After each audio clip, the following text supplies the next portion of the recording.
These are the historical records which Chris Neeb claims proves China as the rightful owner of a small group of islands in the East China Sea, which are at the centre of a long-running international dispute. For decades, the Diaoyu Islands have been caught in a fierce tug-of-war between the world's most populous nation and its neighbour Japan. At times, a battle for ownership of the islands has led to high levels of tension between the two countries. And these are the islands which are the cause of so much debate. Lying northeast of Taiwan and taking up a total area of around 7 square kilometres, the group of 8 islands, known as the Senkaku to the Japanese, were gifted to Japan in the aftermath of the Second World War.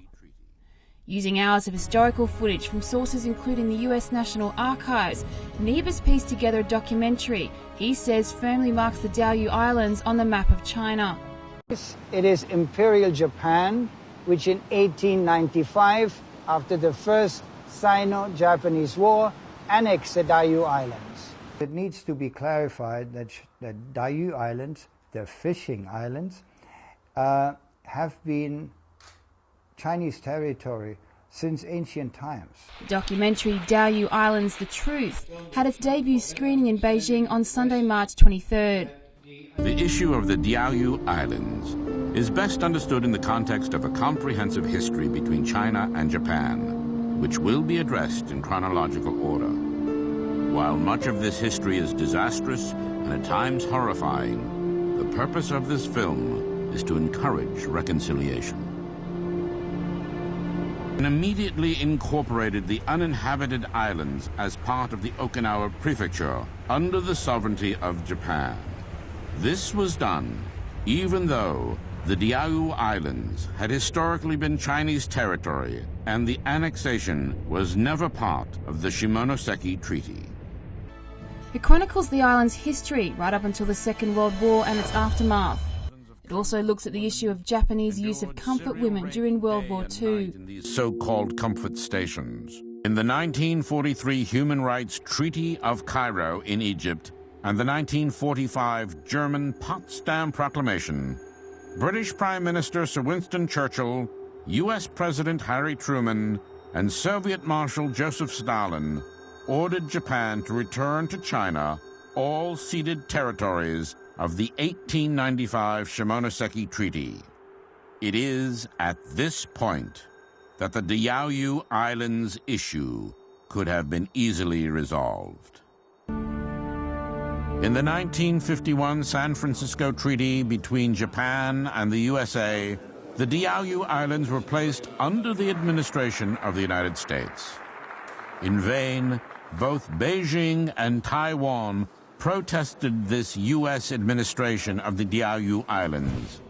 Neither the People's Republic of China nor Taiwan were consulted nor invited as signatories to the 1951 San Francisco Peace Treaty. This clearly demonstrates the political climate of those days, which was dictated by Cold War hysteria. America should encourage its Japanese ally to return the islands immediately and apologize to China for the war crimes of Imperial Japan. This is my message.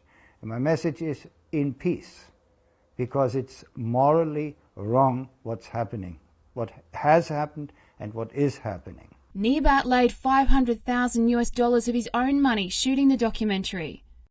I do not want to be called in the West a paid propagandist. Defending the film, he says it has reliable sources. There are photographs, there are footage from in black and white, there are books, for example, about comfort women. There were 3 books written about it, and there are photos where some survivors testified at the Tokyo War tribunals. If an outsider says something about something like this, it carries more weight than when you say it. Because when you say it, it feels like self-serving. When I say it, it's just a neutral observer who has collected the facts. The film made its American debut in Los Angeles on March 11. Neeb says first reactions were lukewarm, But he claims this is changing. Sort of resistance when they first, but slowly we are on public TV in America. There was resistance, there is and was resistance in some stations, but I have dozens of letters here, which I can show you if you want, where the TV stations, after they have aired the series, report about the enthusiastic response from the viewers and that they want more films. The director also believes Japanese audiences will want to watch the film. And I'm sure that a lot of Japanese will appreciate, because this film, I now more than ever believe, will really open the door for a reconciliation